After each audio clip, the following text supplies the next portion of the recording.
buong linggo natin siyang napapanood sa telebisyon.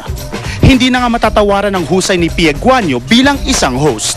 Pero sa kanyang special day, ang kanyang karawan. Hindi lang basta babati ang mga katrabaho mo. Una na, ang iyong mga dabarkads. Pia kasi, mabait sa hayop yan, mabait din sa tao yan. Sana hindi na tayo mag-away dahil sa pagkain. Kasi pag may pagkain, nag-aagawan kami niyan. Yeah, Pips, happy birthday. Sana'y magkaroon ka pa ng another 22 years of birthday para madoble yung edad mo. Tama yan. Abuti na siyam-siyam na tayo dito sa Itbulaga. Maraming salamat. Happy birthday. Pati ang mga kabalitaan mo, may Ichichika Minute. Mel, Mike? Ay nako, si Pia ang supplier namin ng pagkain. Kahit na makita niyo yan, naku, slim na slim, sexy.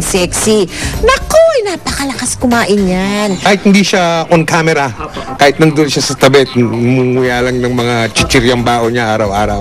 Alam mo, bawal kumain sa studio. Di ba? Bawal. Pag gusto niyang kumain, matalino eh.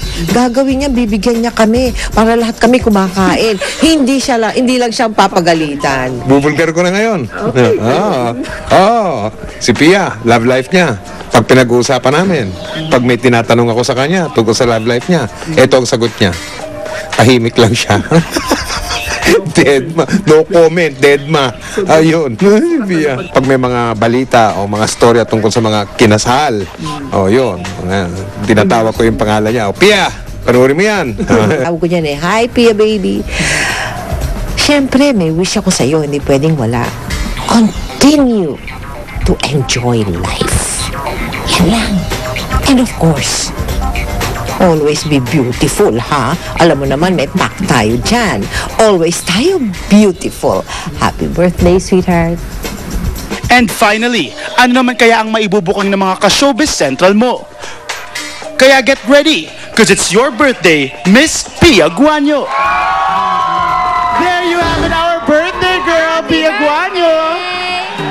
Sabi ko na standby tissue eh.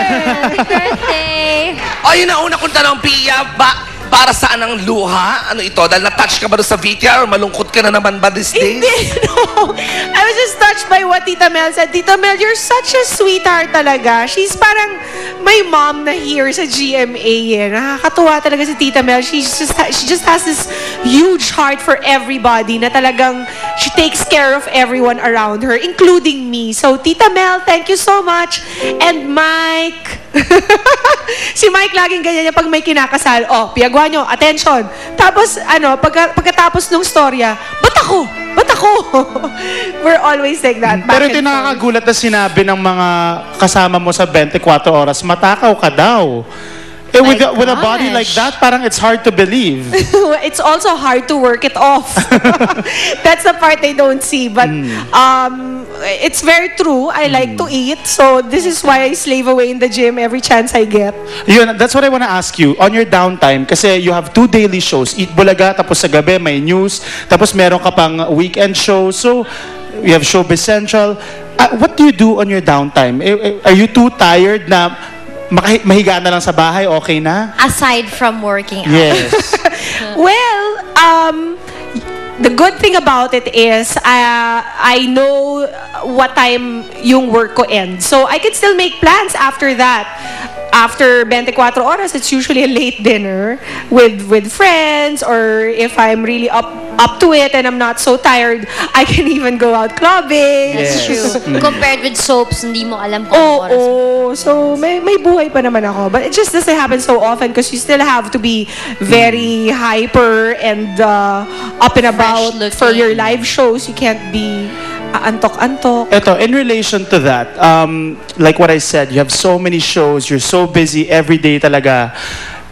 If you were to give up a certain aspect of your life to concentrate more on your personal life, kasi right now you're so career-oriented, diba? Do you think it will come a time na you will have to slow down a bit and concentrate more on the personal aspect? Well, I hope that I will never have to give up anything for that. Kasi parang I think anything naman that is very important to you, you will make time for eh. So, and I hate being idle. Talagang yun yung number one kong kalaban. Yung walang ginagawa. Oy, kasi I think vacations always feel better when you're so stressed out and harassed before that. Yeah. But if it's like vacation all the time, you will get tired of it. You'll get sick of it. So, parang I think in the future, when I do decide to settle down, have kids, I will make time for it. For sure. Pia, usually during your birthdays, you go on vacation and stuff like that. Now, at this time in your life, meron ka bang isang lugar na gustong papuntahan at bakit? What are your plans for your birthday?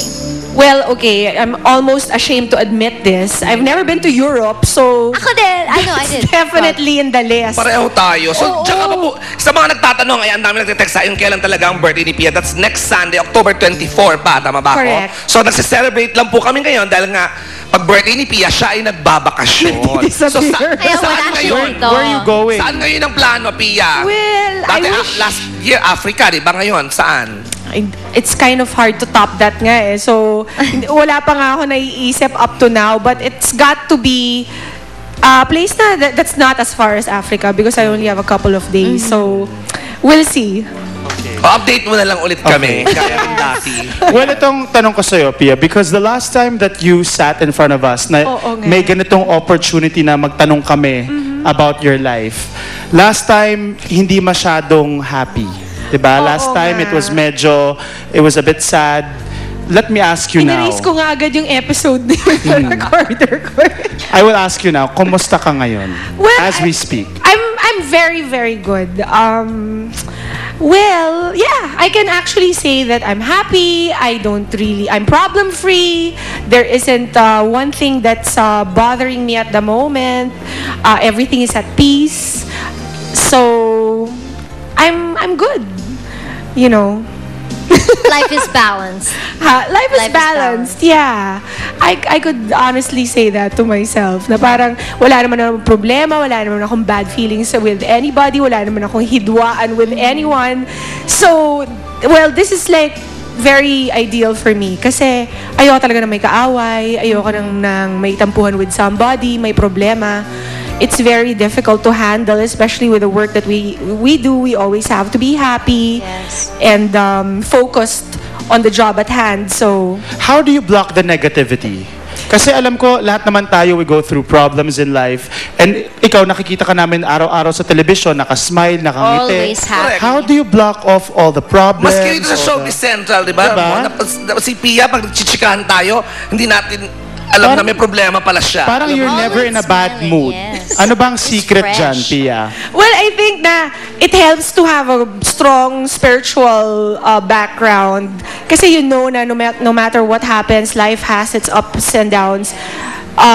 You know that higher power is always like in control of it and that all things will turn out for good.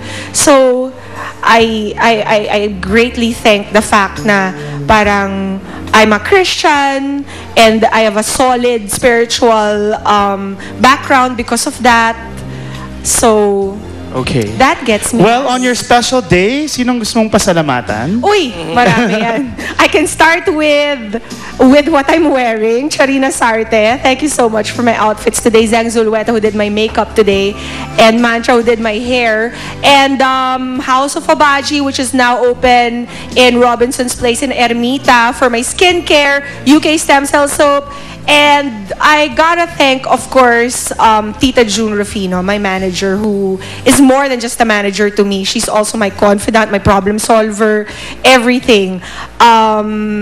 Also, GMA, my bosses here, si Marisa Flores for news, Tita Wilma Galvante for entertainment, and of course, Eat Bulaga, Mr. Tuviera, and Tita Malucho Afagar.